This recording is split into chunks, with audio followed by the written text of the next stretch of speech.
last week, a big part of what we talked through was emotional intelligence. What do you think the differences between someone who's seasoned and confident and someone who hasn't started are? The difference in emotional intelligence between like a novice, like a white belt and a black belt, or like a pre-white belt and a black belt? Like hasn't even walked in the gym. Yeah. Versus been doing it for 10 to 20 years. I think the major thing, like the word that you hear used incessantly, and it's funny because it's been made trite, but it's not trite, is demystification.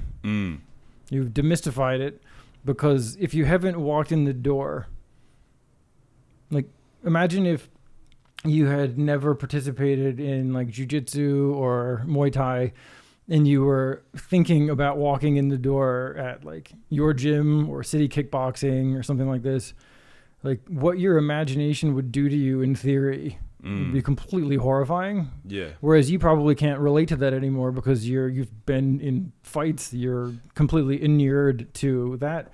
The idea that you'd be stepping into the unknown for you at that point, it's just not even something that you would consider. But if you visualize re-visualize what you were doing to yourself in anticipating and maybe procrastinating walking in the door the first time, that's what I think about with the pre-white belt.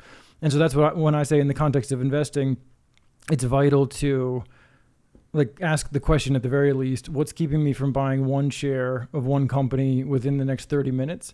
Because the moment that you've done that and you've made it tangible and real, you've activated your senses, you've gotten a piece of experience, you've literally gone from nothing to something, which mathematically speaking is an infinite jump. It's only incremental from here. That's everything. One could argue it's more than half of it, which is actually what you hear black belts say is the hardest like belt to get is white belt, like the first, like just the physical white belt, much less like the first stripe on your white belt. And that is actually something that should be created for both business and investing, is like a jiu-jitsu style ascension system. Yeah, for sure. Like a grading to understand where you're at. I think one of the things that I think about hearing that is like for people that haven't walked in the gym yet, what are like some key touch points that you see today beyond obviously like what we're trying to do here that would be a good place to start to get into that demystification? Because I feel like there's so much out there and a lot of people don't know what to trust if they haven't looked into investing at all. Yes. So the question is... Yeah, well, essentially, what are some key touch points to like look out for, like things to touch on? Like, what do you look for when you're seeing whether or not something's viable that you can trust personally? Like, as an investment? Well, not necessarily as an investment, but in terms of sources of information. Like, how do you kind of like proof something? That is a great question. And I think this is where most people, with I think mostly good intentions, get stuck.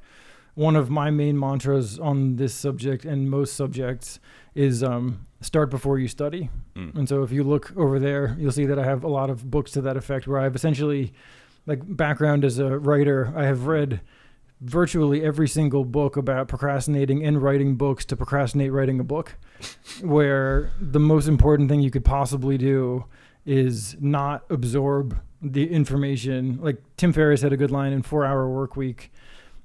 Increased output necessitates decreased input. There is a moment in time where you have to prioritize experience over analysis, because without the experience, the analysis is based on nothing. I'm working with an amazing coach right now who is literally he is a space rocket engineer at NASA who's also running successful side hustles, and hearing and some like a scientist apply brutal logic to these sort of like artsy fartsy problems is always interesting. But one of the things that he would say is that action creates information, and that information in the context of like experience or knowledge is infinitely more valuable than what you could glean from a book or from a mentor or whatever else, because it is contextualized to you. And yeah, I think at a certain point, I believe that, like, I've read most of the canon of investing books, but one of the reasons that it was easier for me to start investing after getting my ass kicked on the cruise ship by my beloved father was that I had about 5 years of experience before I even touched one of those books. I had 5 years of experience that I was forearmed with going into reading in those books. Therefore, I was in a position to question assumptions. And if somebody said something that I thought, like with an extreme amount of, there's a term in sales called doctor frame, where you want to present your ideas with the force of a doctor, because if you present with that level of certainty, people are essentially hardwired to just trust you. If people come at you with a doctor frame and your experience in any way contradicts the force of what they're saying to you, you can actually defend yourself. But if you don't know anything, or you've just, God forbid, spend $200 and 2,000 hours reading every book that you can get your hands on, and now you've got all these conflicting sources of information that you can't get out of your head, and you've not been able to start, how could you not be incredibly stuck? And how, in a lot of respects, how could you not be defenseless to the conviction of whoever's in front of your face? Yeah, that makes sense. Like getting some level of skin in the game before you can question your assumptions is pretty important. To me, honestly, the operative word there in skin in the game is really important, because paper trading is definite bullshit. Experience. The whole point is experience. Yeah. And so skin in the game is essentially, I think, in investing, your only road to real experience. Even if you were like apprenticing under the greatest investor in the world and watching them go through everything, you don't understand the temperamental challenges of watching something go up and down, of experiencing greed, fear, boredom, etc. And so I think that this is not something that can really be observed. It purely has to be experienced. And I'm sure there's a sexual Nintendo to throw in there, but Nintendo, sexual innuendo. A sexual Nintendo. I thought you said Nintendo, eh? Yeah. No, beyond, I appreciate the piece, but beyond what you said, there's something that hit me there, and you said that you hadn't read any investing books until you had 5 years experience. There's not many people that like would be able to say that. Other than the fact that your dad like owned a hedge fund and stuff. Like, why do you think you didn't? And then when you got to the point of 5 years, what made you want to start looking into that? That's interesting.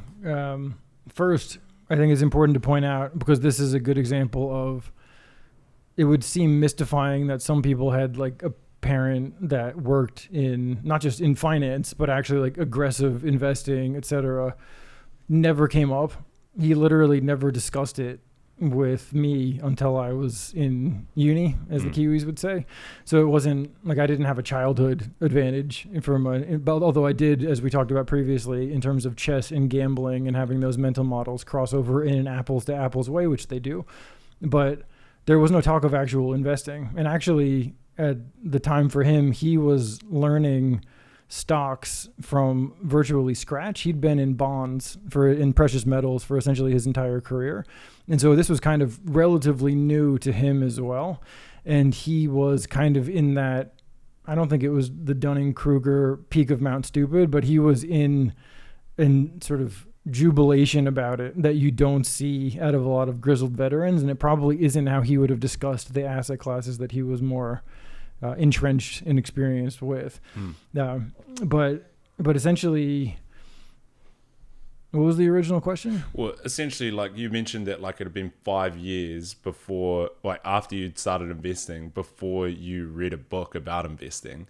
And so I was just wondering why you trusted your dad's knowledge so much. Obviously, he was like, he owned a hedge fund and stuff, but like how did it get to the stage where you're like, oh, maybe I should read something else? Like, why did you trust him, and why did you read something else, I guess? That's an interesting question. Yeah. So for me, I trusted him because he did the hour-a-day cruise ship seminar that I told you about, I think, in the first conversation that we had about becoming an investor. Check that out. And essentially, that was 1 hour a day for 7 days on the cruise ship at 11 a.m. in the cafeteria with his binders.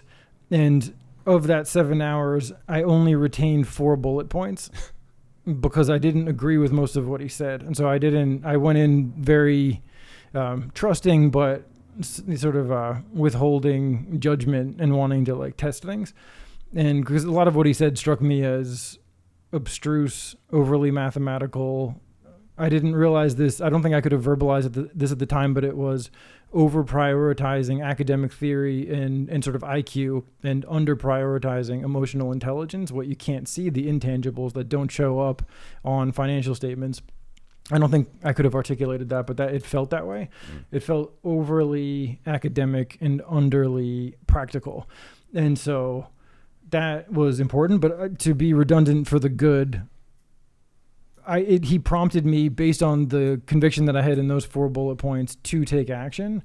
And then that action resulted in a significant financial gain that I felt convicted was going to happen and then did happen. And then mistakes within the victory of, what do you do when you watch something fly up 300, 400% with a significant amount of your money in it, et cetera.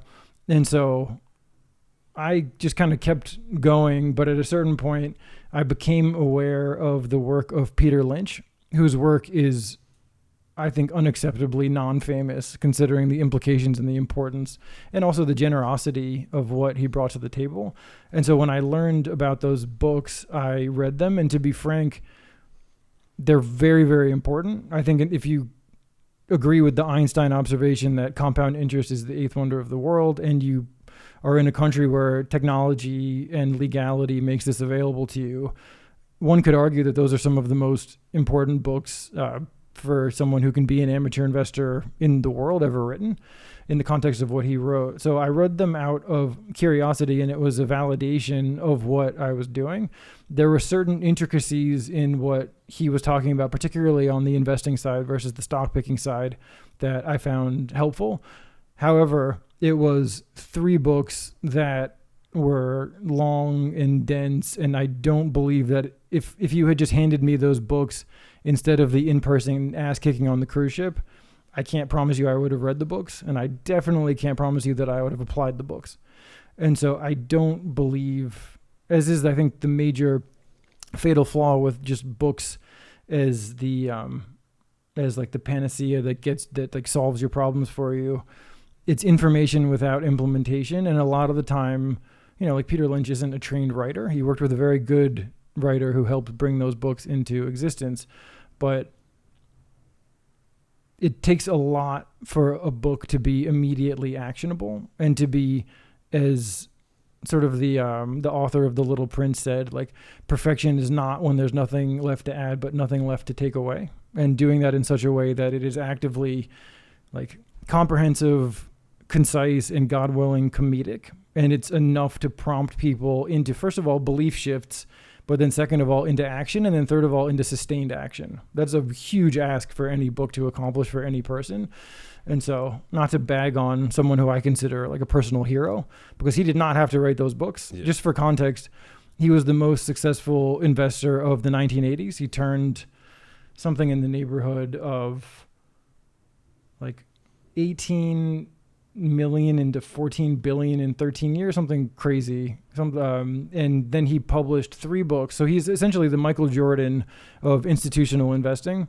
And then he published 3 books saying that he would have had more success in less time if he had had the freedom of an amateur just sitting on his couch, primarily because he wouldn't have had to diversify. He could have concentrated on the ones that he just had informed optimism would be successul. And he would have been even more successful than that if he had listened to his wife and scrutinized in borderline line itemed what she and his teenage children were spending time and money on. And so that is as a validation of what I was doing was huge. And it was a signpost to keep going and to double down. And then, but honestly, that was more of an impact for me in terms of creating Fine Fat Fish than it was continuing as an amateur investor. Because the amount of informed optimism in what the average person or any person is consuming in terms of financial media in any day or a year is there's virtually none of it. And so that was a big deal for that. But in terms of actually elevating me as an investor, I wouldn't say so, but it was still big. It's nice to have your, I'm sure that anyone listening to this would have a Me Too moment where it's nice to have the validation that what you were doing instinctively is in some way grounded in reality, and it isn't just complete nonsense or short-term luck or something like that. There was a very nice North Star from that perspective.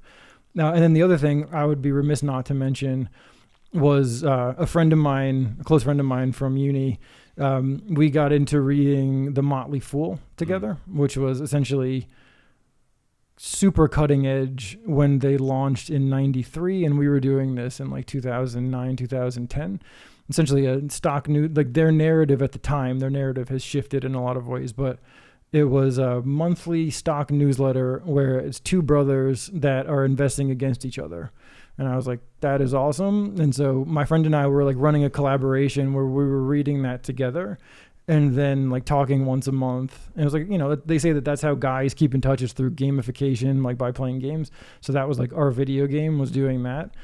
And that was good. And it was very, for me, it was a major step forward to go in and learn the methodologies of David Gardner, I think in particular as an investor, and then Tom Gardner as like the CEO of their business, and like get a sense of what they were about.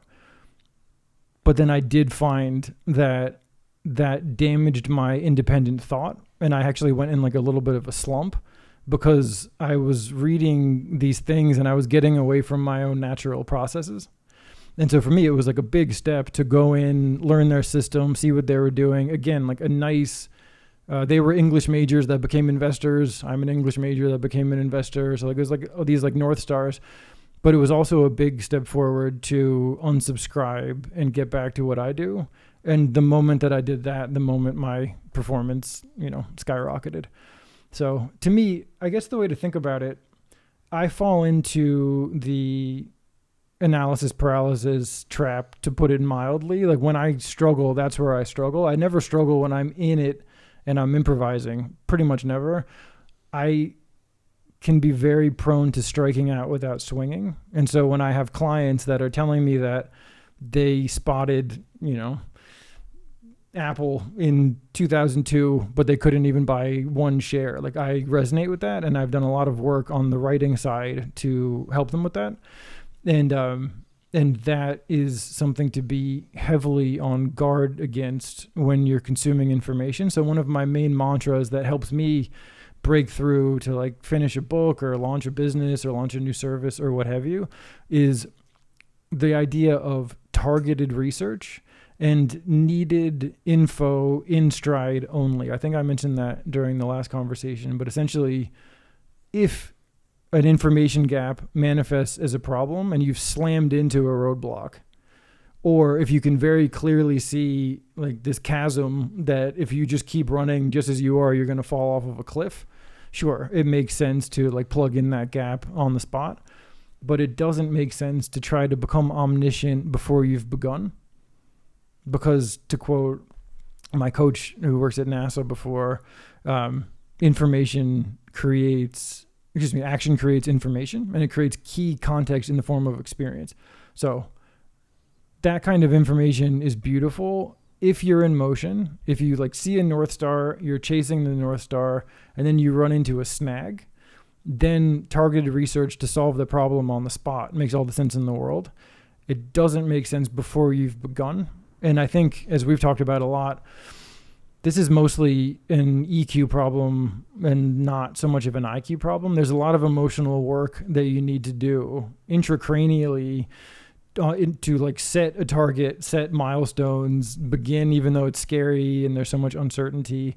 That's the work that needs to happen. And if we're honest, mass consuming information at the speed of thought, spending $20 and couple of hours on an ebook or an audiobook or whatever over and over and over it's a comfort food. It's McDonald's for the mind.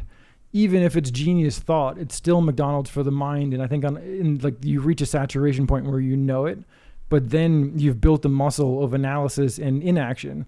And then to flip that is obviously a huge challenge. Yeah, for sure. One of the interesting points around that last bit there that I heard is like it's like mental masturbation. It's just like you're just constantly pleasing your mind, and I feel like we're all subjected to that in this day and age. But I think you're definitely right in that for anything, targeted information seeking is what's necessary to like make pivots. You have to be focused with it and try and preserve it if you know it's being taxed to any degree. One thing that I think really interested me there, especially with how contrarian and I guess clear it seems like you've been to me since I've known you, and being a contrarian thinker, is that you said that when you first got into reading The Motley Fool, you under-prioritized your independent thought and let go of that. And you also mentioned that you disagreed with your dad. For people that are watching this for the first time, what is different about the way you think? And how do you feel like your dad under-prioritized his emotional intelligence or fortitude in investing? Oh, I think the last part is a leap. I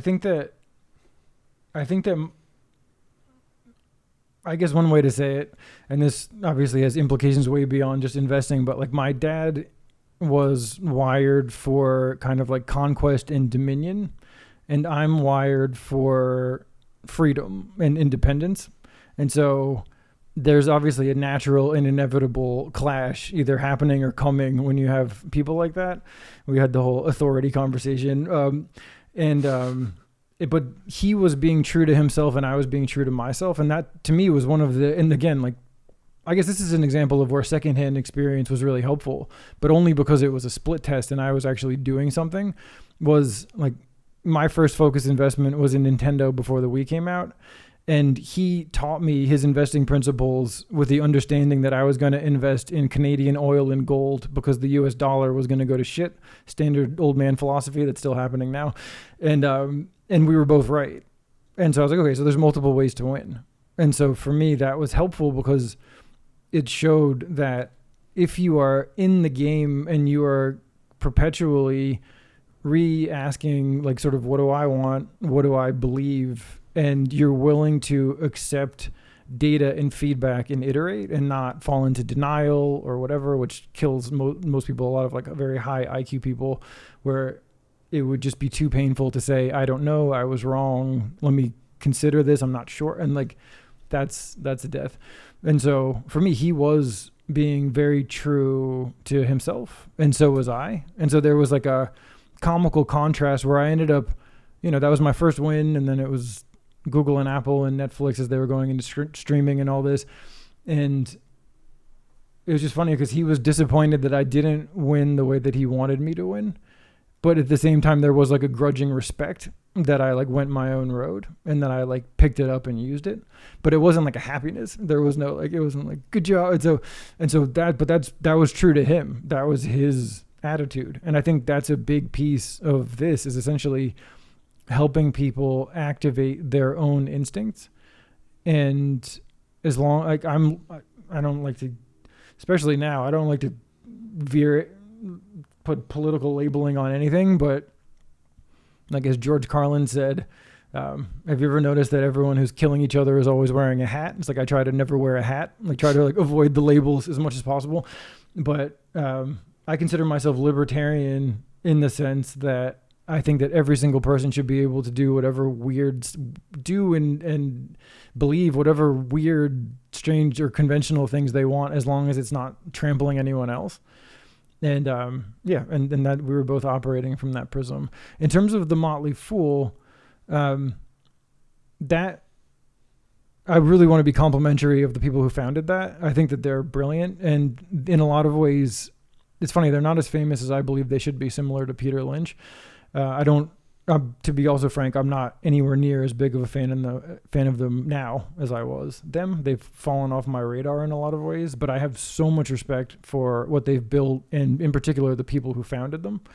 And the trouble with the model is, well, there's 4 ways to help people solve this problem, as I think we've discussed. The problem that we're solving, or at least the problem that I'm trying to help people solve, is I work because I want to, not because I have to. I'm not afraid that I'm going to outlive my money. I'm not afraid that I'm setting a god-awful and hypocritical example and like crippling my kids and sort of like causing my family tree to fall into long decline. Like, these are the problems. The way to help people solve that is tell them how to fix it, show them how to fix it with them, or fix it for them. A stock newsletter, just like a financial advisor, by providing a done for you solution. In the case of stock picking, it's double problematic because they're telling you what to think and why, and then they're trusting you to implement the advice, which runs into the same problem as books, where you can read the best information in the world, but it's hard to implement it for the same reason that you can have the best explanation of how to like eat, sleep, and train amazing in the world, but without somebody to give you periodic and reliable ass whippings, it can be hard to like rise to the occasion. So there's that problem. There's the implementation issue, but then there's also the independent thought issue, which is that if all you're doing is consuming this information that comes in, you can really ossify your propensity for independent thought, and you can actually forget what your own conviction feels like. And that's hugely problematic, because if all I'm doing is consuming stuff and I'm not exercising my own lateral thinking muscle, contrarian thinking muscle, yeah, most people are thinking this, most people are saying that, but I think this for these reasons. If you're not sort of writing your own PDF, and one of the challenges that I have clients do, and this comes up a lot because people want to talk about AI, understandably, is like, how can you independently produce a one-pager that no AI on earth could possibly have produced for you? It is different, it is better, it rings more true to you and to the implications of your future than like any AI will ever be able to produce on your behalf. And if you don't think that that's a thing that's possible to do, I have a couple hundred people that would be happy to argue against that capably, but that's the challenge. And merely by consuming, you're not building that. And so I don't have any, I'm sure that there's a lot of people that have followed that kind of advice, and not just trying to single out Motley Fool, like any stock newsletter, if the people that are writing it are truly good at what they do, and the people that are following it are truly assiduous and like do it to the letter, no doubt some people will have gotten some good results. Like David Gardner, I think, is genuinely like a stock picking genius. He and Peter Lynch kind of set the bar for me when I was just starting in terms of like what actual acumen sounds like. And so no doubt there are people that have experienced good outcomes, and I'm happy for them. But for reasons that I'm articulating, there's at least two major bottlenecks in how that can really go wrong for you, particularly if deep down you know that you want to have enough conviction to be driving the bus yourself. And when you consider the stakes of what we're talking about, every dollar you've ever made, every dollar you're ever going to make, the legacy that you're going to be leaving to your family, like it's understandable and I think desirable for people to feel that way. Yeah, you definitely want, like, you talk about dominion before, you definitely want to like have that independence if you want to be aware of exactly what you stand to win or lose. One of the things that I think about hearing all of that is like, you've definitely like kind of like calcified like a real strong contrarian attitude in general, and you have no problem like cutting through and thinking clearly around these spaces. But when you were caught up and paying attention to all this information from Motley Fool and elsewhere, and you were like kind of like consuming all of this stuff, what kind of woke you up and like snapped you out of that and got you back to what you wanted to do? Yeah, I think essentially I'm remembering now, it was really an awful feeling, and actually it is a feeling that I help people address and disentangle, because as anybody who's ever needed to quit something will tell you, it's much easier to start than to like unravel. And so for me, I found myself much more diversified than I'd ever been. I forget the exact number of positions, but it was too many positions. And each of them was under convicted because they weren't my convictions. And so it was an interesting split test to what I'd been doing previously, where it had been quite concentrated in like my own individual conviction. It felt off, and it was performing way worse. It wasn't performing like badly, but it was performing way worse than I was doing independently. And even when, because one of the main things that you're going to be, going back to the demystification thing, one of the main things that you're going to be really afraid of when you're anticipating this, and then also, especially right when you start, is, the roller coaster type, am I going to throw up on myself type feelings of dealing with volatility. But like that fades with experience. Once you know what that's like, and maybe you make a mistake, maybe it's a medium or a small stakes, maybe it's a big mistake. Well, hopefully not a huge stakes mistake that it causes trauma. But like once you get used to the ride, it doesn't scare you as much anymore. And for me, long story short, the feeling of not having conviction in what I was doing, not feeling emotionally and creatively attached to what I was doing, it just dawned on me how problematic that was. And then the fact that it wasn't performing as well as I was performing when I was doing it my own way was just icing on the cake. And so it was then a matter of one by one disentangling the positions and trying to parse out sort of what I believed in and what I didn't, which is now a game that I play with clients called fat fish or catfish. Like, is this a fat fish or is it a catfish? And once you know what you're doing and you know what to look for, what to ignore, etc., you can make relatively short work of a 35 position portfolio. But if you don't have a rubric to run from, it can be really difficult to disabuse yourself of that overwhelm, because it's just like, oh, I have to know 35 things at a level of clarity that I've never known one thing, and I need to do it all at once, and people can just get completely overwhelmed and stuck. But in a nutshell, that was it for me. There was nothing nefarious about it, but it was that. And actually, if I'm honest, there was one thing that happened where the independence problem really was like a little bit tragicomical, but I built one really concentrated position based on the guidance of a stock newsletter, and it went down, and I submitted an email, and I think I followed up with a phone call, and I think I was like reasonably chill. I don't think I was like frothing at the mouth or anything, but I was like, it would be really great to be able to talk to the author of the newsletter about this. And the representative on the phone literally laughed me off the phone. And I'm like, yeah, so I'm going to be like punting blood money on something where I can't even get in contact with the person that told me to do it. Does not feel like a winning proposition to me. And that's just my personal preference. People can, and maybe for them should, disagree with that, but that did not suit me at all. And so I think that might have been like sort of the thing that flipped the emotional decision back to independence. And I think that might have been the sort of nail in the coffin, so to speak. Although actually I am remembering now the thing that was flummoxing to me in meditating about how that happened, like how I went like that deep into it, was 2010 was like a big year for me investing wise. I was following very much my dad's maxim on the cruise ship: how much to invest, concentrate to create when you're a young man because you have time to recover if you're wrong, diversify to protect if you're an old man because if you lose your nest egg, you're fucked.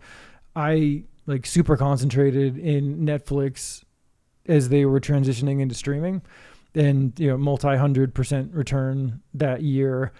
I kind of like lost my shit in Volatility because I just didn't have the system that I have now. And I was really, really heavily concentrated, and it was probably more money than I had been experienced with handling in that scenario.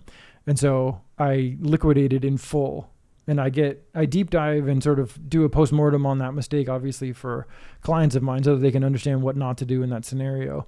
But what was like, it's understandable why that happened. It's also understandable that needs to be corrected.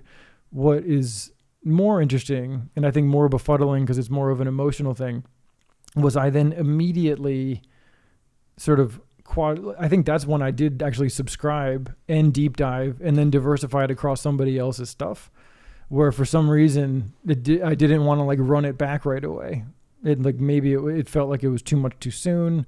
Independence is a scarier thing, I think, than people give it credit for. But I arguably that was a form of hiding.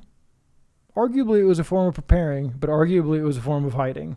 And to me, I find that very, very interesting, where it was, one could argue like a temporary failure of empowerment, where with like more money or with that experience or whatever, I like needed to go put it in somebody else's hands, so to speak. And actually, as I'm talking about that, I'm from New York, and I've had the benefit of learning from friends of mine who have been working in Wall Street in different capacities. And I'm thinking of one of my really good friends growing up who was working at this like big fund, whale hunting, where they're looking for like, those couple of clients that the 2 and 20 will pay for your golf membership and lifestyle for the rest of your life kind of a thing.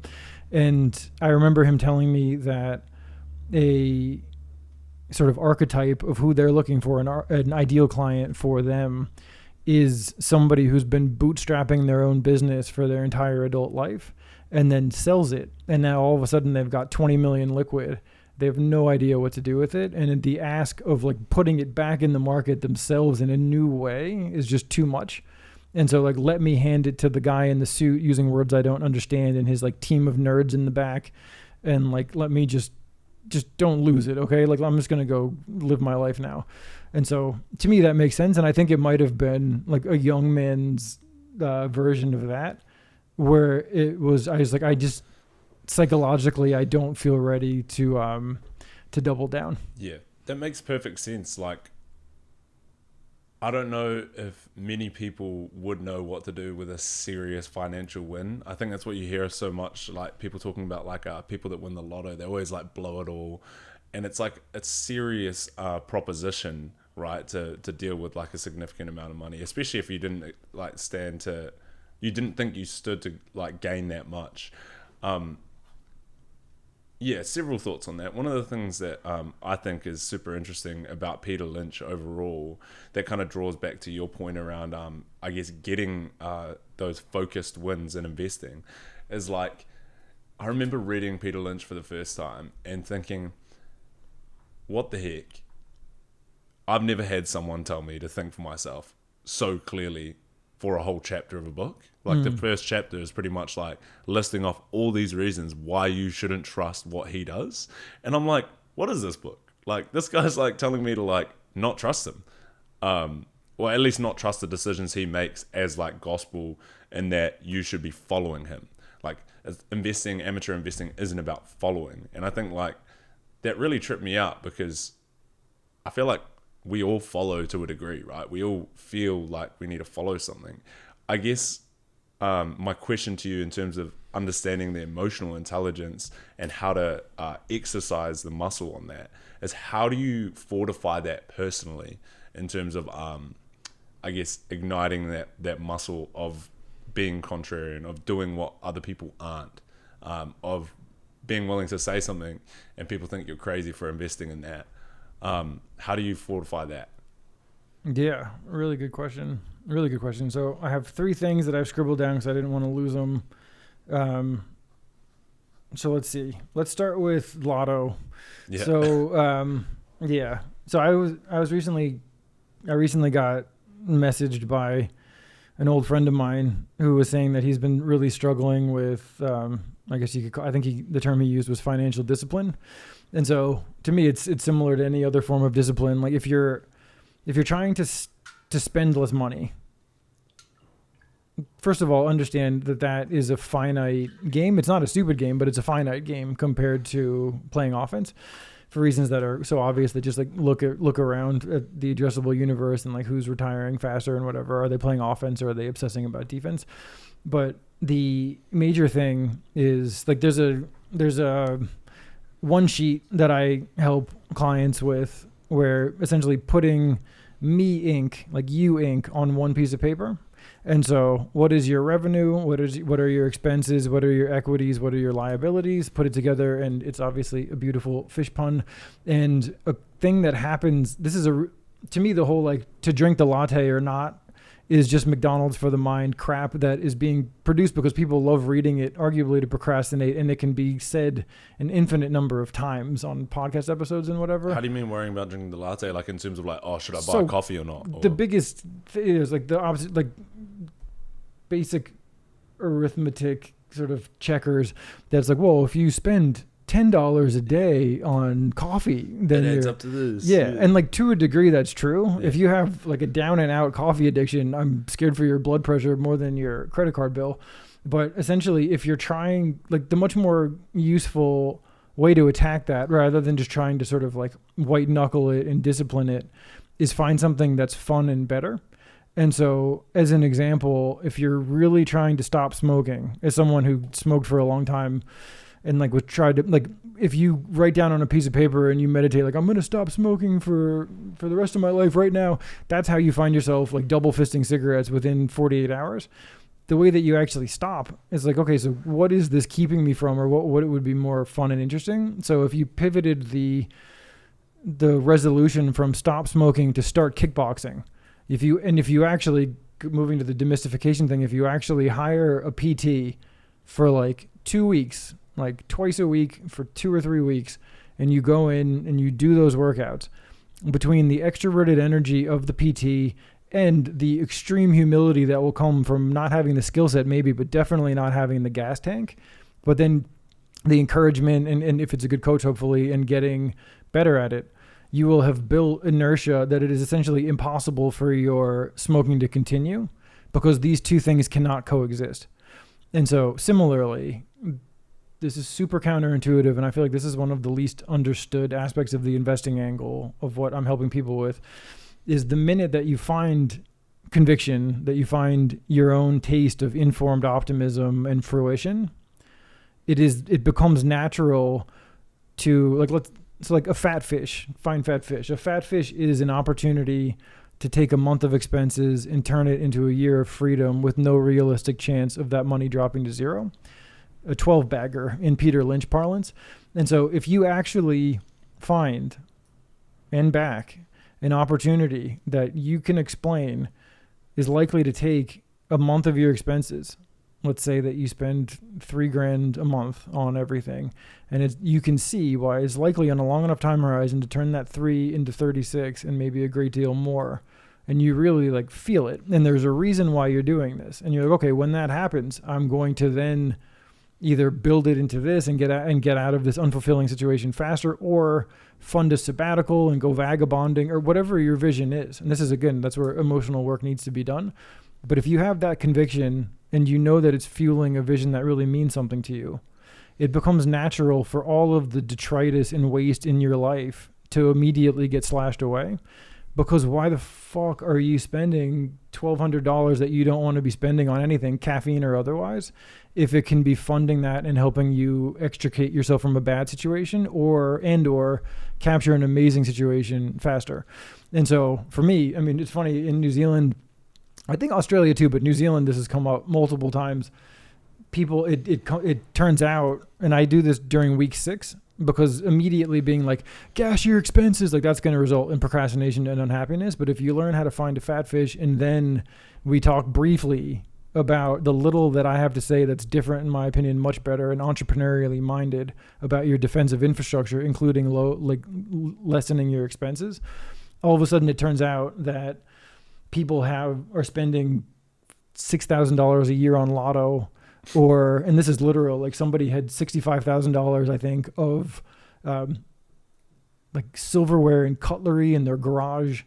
And so all of a sudden people start finding these like dormant assets and like needless expenses, and it starts naturally coalescing and concentrating into what they believe in the direction of what they believe in. And so that's the thing, really. And that goes to your question about strengthening the muscle. It's two things, really. Well, I would tell you this, essentially, investing's hardest actions are to research, buy, and hold.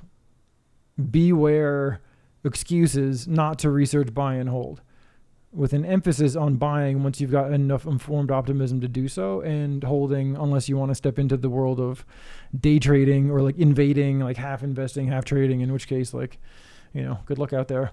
But essentially, that's the thing. And so what you need to rep is your informed optimism and your experience. And so you get the informed optimism, like intangibly, intracranially, you get the experience in the real world by taking action. And then importantly, letting enough time pass, collect enough data that you can then meaningfully reflect on it and then iterate. And it is also important to note that data is not just quantitative, it's how you feel about what you're doing. Because deep down, like, your instinct is almost certainly a great deal more powerful than you're giving it credit for. And it's certainly much more powerful than the numbers that may or may not have been sort of shaped and manipulated onto a financial statement. And then in terms of Peter Lynch, don't follow me. That's what leadership sounds like, honestly. Like, tell me if that's not what confidence sounds like. That's what a confident guy says. That's what a guy who is like the greatest investor of all time says, unless they're like a tyrant. And so in my opinion, what a leader should be is helping people cultivate their own self-leadership. And so you can be fanatical about certain things, but it's only in the context of helping them become autonomous. And anyone who's not striving to do that for you, why do they have your ear? Why do they have your attention? Unless you really have no self-belief or maybe like no self-worth.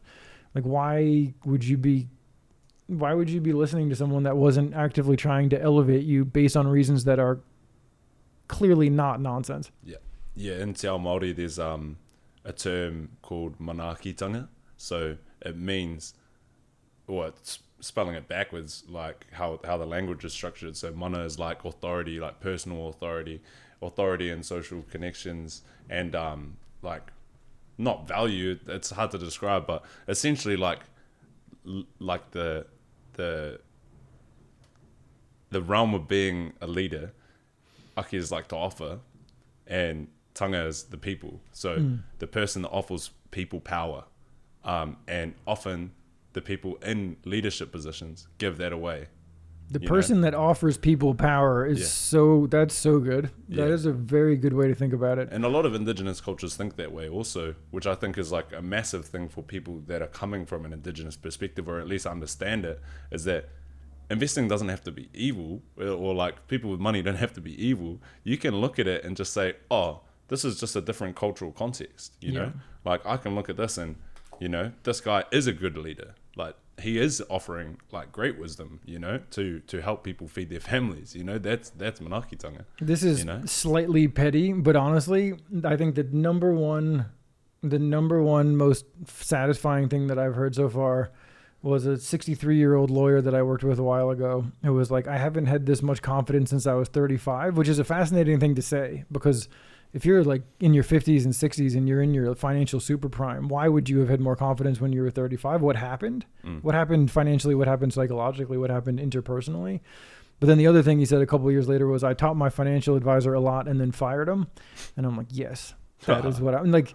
Nothing against financial advisors in general. Clearly something against that financial advisor, but essentially like that is power. Like where it's like, I've got this now, and like I'm not going to allow you to be this like leech on my neck providing nebulous or maybe negative value. That's power. And so to me, like Peter Lynch, I have so much respect for what he did. I find his lack of super fame to be completely shocking, because when you consider that him doing that book, that is the exact equivalent of the greatest doctor, let's say, of an entire generation, saying that his patients or her patients or their patients could have had better results in less time at no cost if they did checkups and surgeries themselves. That is the implication. And if that book had been published, you better believe there would have been huge transformations in the medical community, provided that the information was like verifiably true and duplicatably true. And to me, one of the major things that's quite interesting about Peter Lynch publishing those books, and then those books effectively falling on deaf ears and making a difference for not anywhere near as many people as it should have, when you really consider like the informed optimism and brilliance of what was being offered. Because everything that he was saying, those books were written in 1989 through like 93. Everything's become 30 times more true. That was essentially pre-internet. I don't believe that the internet was like a mainstream thing when he wrote that, but he saw the writing on the wall, as a great investor would. And to me, I suppose the other thing that's important to point out, and I guess I shouldn't name drop, but to me, I get very annoyed when self-serving people that are, I think, not trying to be the person that gives other people power, they're very strategic in their use of, let's say, information, where they selectively quote. When someone is trying to debunk the only really way that you could come after Peter Lynch that I've ever seen someone do it, or like, and not just him, but his belief that amateur investors can outperform financial advisors, professionals, etc., is that apparently it's a true statement that the like median investor of Peter Lynch's lost money. If you read, for example, Tony Robbins's like gigatomes on investing, which I don't necessarily suggest that you do, but like that's mentioned in certainly the first book. That's an interesting way to sort of try to undermine the movement that he initiated.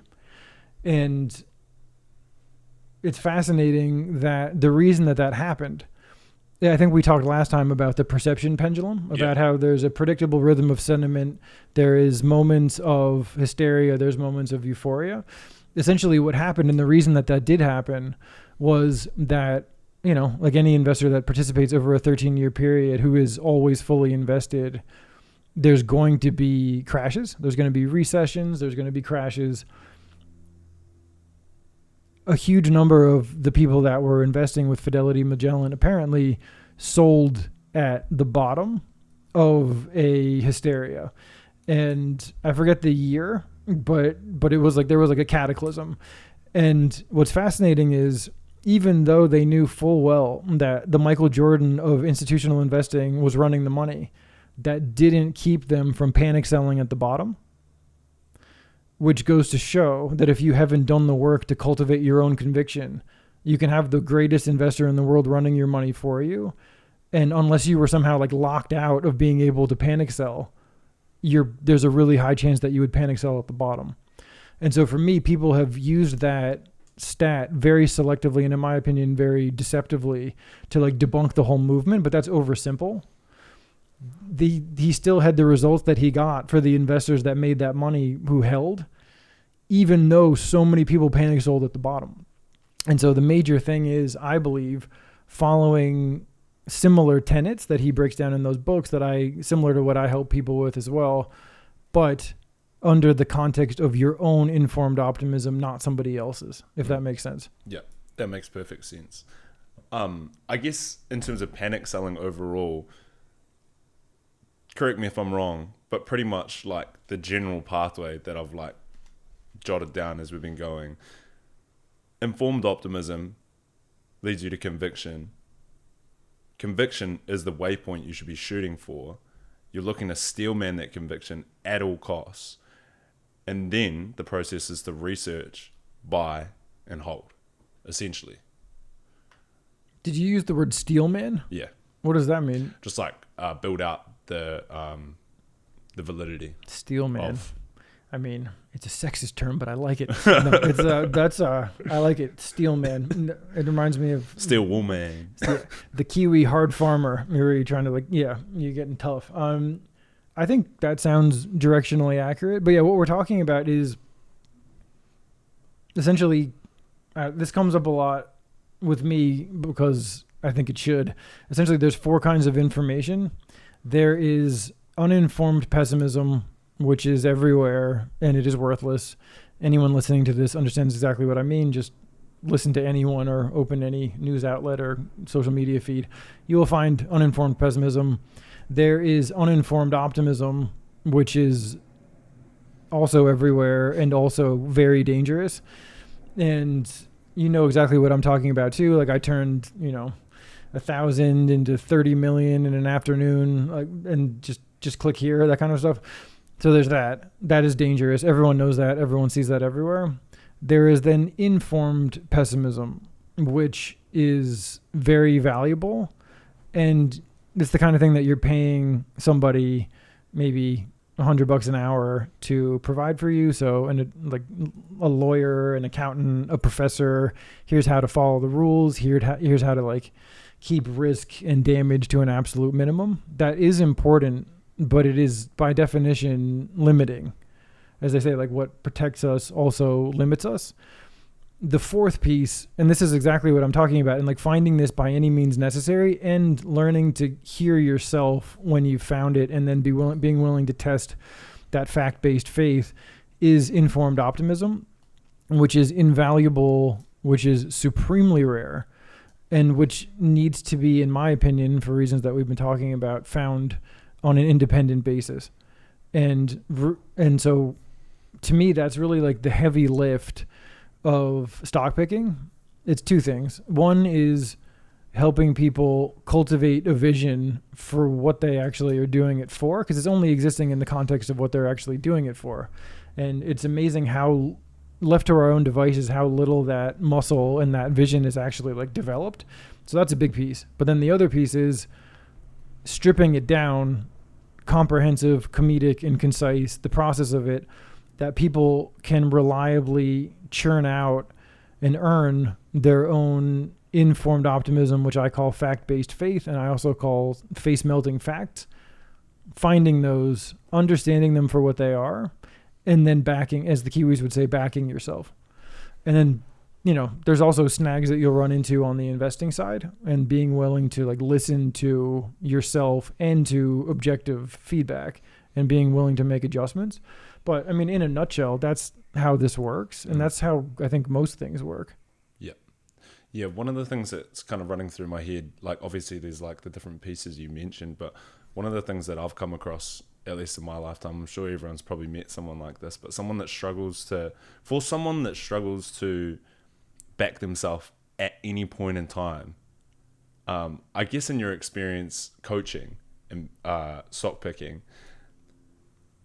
do you have anything to say about that? Because for me, like, I feel like I've met plenty of people like that, and you can offer as much enthusiasm as you want and as much of your informed optimism as you want, but I guess having had more skin in the game, actually helping people yourself, than me just like rambling to randoms at the barbershop trying to help them out.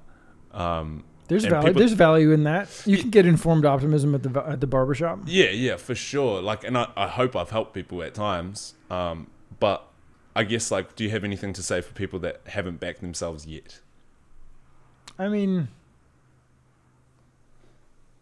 I guess why? Yeah. Ask yourself why. Yeah. And I suppose this is a good exercise. I mean, yeah, I think I already referenced him once, but it's for a reason.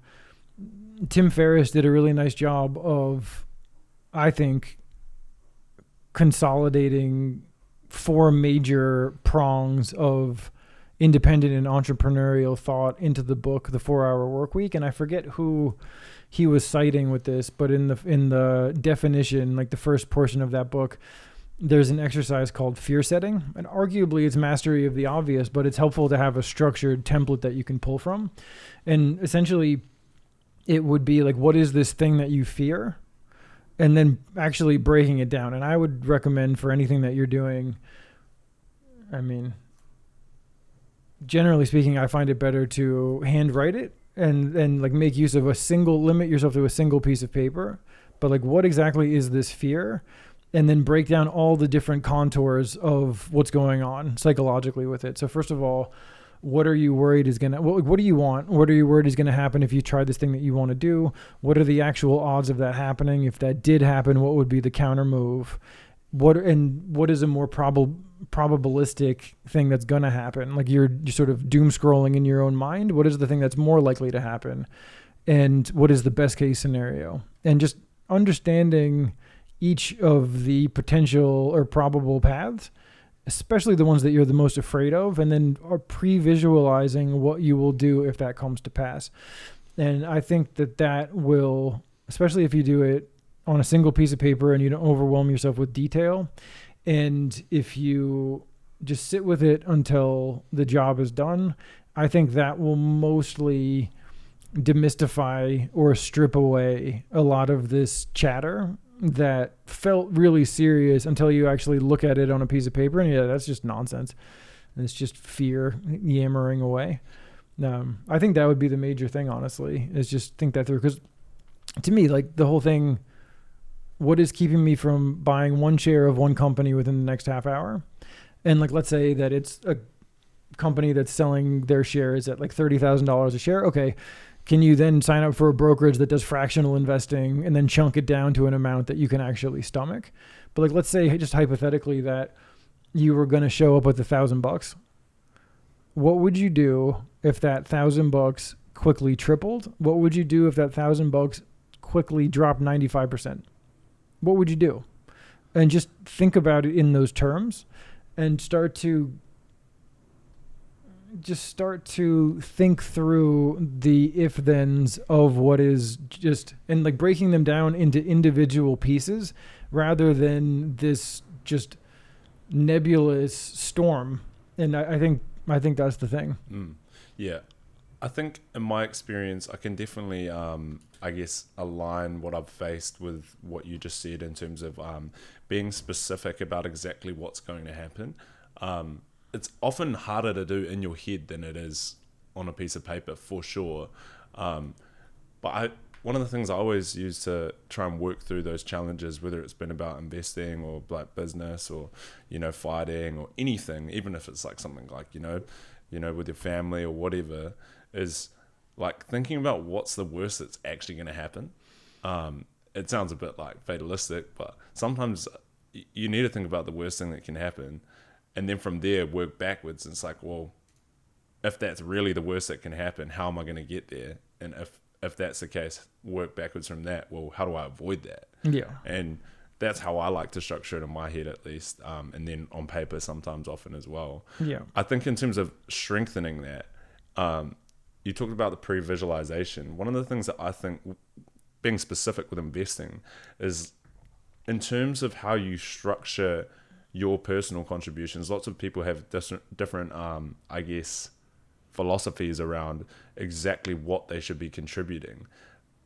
If you could potentially see, say, an 80% drop in like a position in a company that you have, do you think about like how you're going to structure that before you chuck it in? Like, is that something that's front of mind when you're like, well, if this drops to drops by 80%, I'm going to feel all good because of this?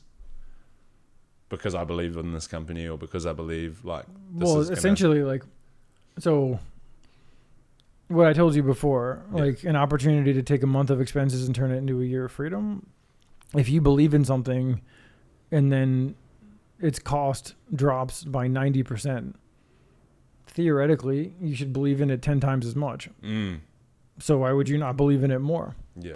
Why would this be a bad scenario for you? And it is a thing of like parsing between short-term thinking, long-term thinking, and it is mostly an emotional game. It is an emotional muscle, not an analytical muscle. You can attack it in part using math and numbers, but mostly we're talking about building that emotional muscle. I think another thing is going through it with like a reasonable amount of stakes. It's like a sweet spot where it's enough skin in the game that you're paying attention, but not so much that it would really mess you up. But it's not so little that you're not learning anything and that you're not paying attention.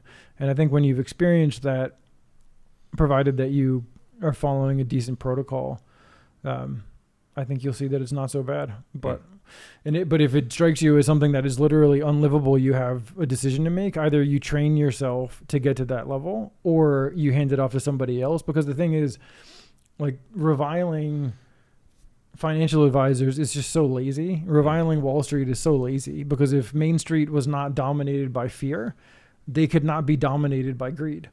And so it is not Wall Street's fault. And I definitely can empathize when I've seen financial advisors post about how, they're dealing with nonsense lawsuits where people are like, just do whatever, I trust you. And then when shit hits the fan, they want to get litigious. It's like, no, that's not how this works. It's like, if you're going to be in, be in. If you're going to be out, be out. But that, again, that comes back to an emotional stability and emotional muscle, where it's like, if you're going to own it, then really own it. And if you're not going to own it, then really don't own it. And I would definitely, going back to Peter Lynch, I hate that he said this, and I hate that over time I've come to agree with it. But the observation that everyone has the brain to do this, not everyone has the stomach, is true.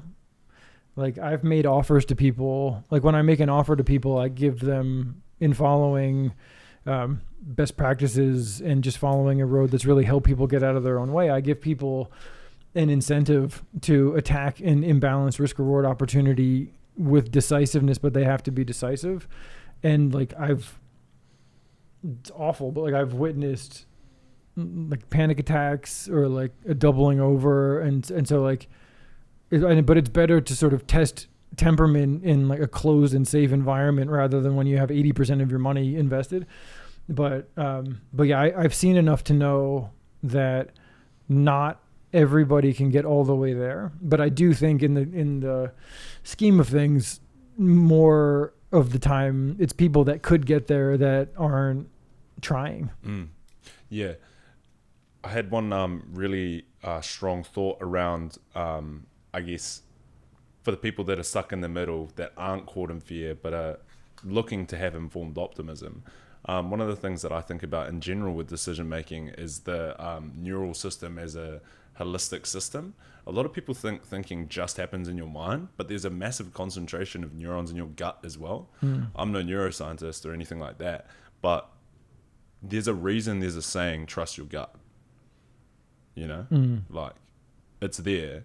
And I think for anyone that's I can't say I've necessarily like had massive wins in investing or anything like that. I just got started, right? But in terms of like the picks I've made, and in terms of, you know, life in general, nothing bad comes from trusting your gut, but a lot of bad things come from going against your gut, you know. There's a proviso, mostly obviously I completely agree with that. There's a proviso. Essentially you don't want to make the same mistake twice. There will be moments where your intuition failed you. That can happen to anybody. If it does happen though, then it's really important to do a structured post-mortem and figure out how do you read the situation next time. You like re-inform your intuition based on short-term disappointment or calamity or whatever, because otherwise if you just go headlong into everything without doing that, you'll make the mistake. You'll be bashing your head against the same thing over and over and over. And but the audacity to be bashing your head in the first place is important. But ideally, we want to only be making mistakes once. And even more ideally, and the reason that investing in mentorship can make sense for a lot of people is if you want to spare yourself from either not getting in the game in the first place because of accountability, or by sort of pivoting off of someone else's structured system and experience, avoiding the worst of that. Because, I mean, to be frank with you, there are 30-second like micro discussions that I've had with people once they know how to do this that saved them or made them unbelievable, like almost unbelievable amounts of stress and money and options and whatever. And these are, because what they were going to do was something that wasn't covered. It was a nuanced thing. And if we hadn't had that little conversation, that would have resulted in scraped knees, to put it mildly. And there's a thing, it goes back to the whole, like, how much to invest, diversify to protect when you're an old man, because you can't recover. If you lose your nest egg, you're fucked. There's an age where that really shouldn't happen with real stakes. But at the same time, that's up to the interpretation, and that should be the decision of anyone. But I just believe that there's certain moments where it is both important to trust your instincts audaciously, but at the same time be not neurotic, but defense first. So you're playing offense without sacrificing defense. And actually, as I'm thinking about that, I'm remembering that this is not a bad example of another North Star, where I didn't learn about this until maybe 15 years into investing. But I remember reading that Bill Gates was like unbelievably defensively minded while like reinventing technology. And so it's like finding that your own personal balance of offense and defense in the direction of what you want. That's the thing. And yeah, I mean, it sounds complicated in a way because it is complicated, but that's kind of what we're talking about. Yeah, for sure. Yeah. In terms of like blind, like that's like what you were mentioning before about like I guess your perspective on what I said. It's like that's branching, like trusting a hunch with no thinking is uninformed optimism, but trusting a hunch with thinking is due process.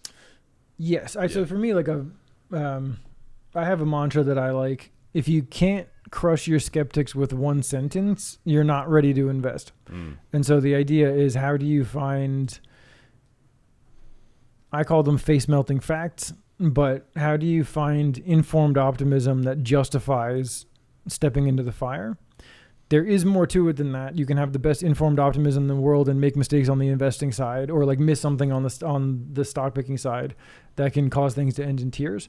But in terms of clearing the specific problem that you're talking about, what we're talking about is informed optimism in the form of facts that can either be qualitative, quantitative, or both. Yeah, epic.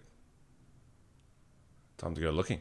And then there's one other thing that I would say in terms of what helps people start. Yeah. And essentially, like what will happen if this happens? But I think the other more operative question, and a lot of people who have been saying that they're like woulda, coulda, shoulda invested in whatever 15 years ago, what have you, like really being honest with yourself about, but only for the purpose of not beating yourself up based on the past. That's psychologically unhealthy, but for the sake of galvanizing yourself into making a change, is like, what is the lifetime opportunity cost of doing what you're currently doing and not doing what you're currently not doing?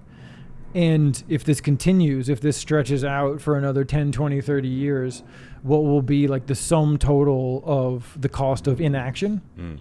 And a lot of the time that can be the more effective kind of like prod to get yourself to pivot, like really visual. Like, I feel like this stuff, I mean, maybe just because I've been swimming in the self-help waters and like the coaching waters for so long, it feels cliche to me, but like the whole thing about, you know, you're the 85-year-old in the rocking chair, like, what do you regret? Mm. And just finding a way to make that really personally meaningful and not trite, and really just taking 2 minutes, just giving yourself 2 minutes to really try to visualize to the point of making it like fully cinematic, using all 5 of your senses. What exactly does that literally taste like if you haven't done this by the time that it's too late for you to go? And that's one thing that I would share as well, honestly, which is like, having talked to people, compound interest is sufficiently powerful that there's most of the time there's room to exploit it. Because usually, like, let's take somebody who's been procrastinating and now they're like 58 and they're like, yeah, like if I don't make a pivot, like I'm either going to retire and not travel and be living on peanuts, or I'm going to never retire. Somebody like that can like leverage more money, etc. There's usually time to make a pivot, but it is truly jarring to talk to somebody who they're at a point where compound interest can no longer help them, because there is not a sufficient combination of money upfront, money coming in on a consistent basis, and time. They've run out of inputs. And so to me, like if what we're really talking about is visualizing like the, 85 on your porch scenario, like that's one way to think about it, is like, what is the threshold point at which point my threshold for opportunity is effectively dead? And if that doesn't help galvanize somebody into action, then I don't know what to tell them. Got to pray for them, man. They need help. If you can't be honest about where you're at, no one's going to do that for you, eh? I mean, people could tell you, but you have to be honest with yourself at the end of the day, eh? Well, the thing that's tricky about that too is like, a lot of the time when you're on the right path, like I think we talked about this previously, being contrarian, it's like a buzzword, but it's actually like awful, because a lot of the time when you're on the right track, it's going to make people around you really uncomfortable. And as I've said, like if you share your like business idea, your investing idea, whatever, with friends and family, and they don't look at you like a moron, it's probably not a great idea.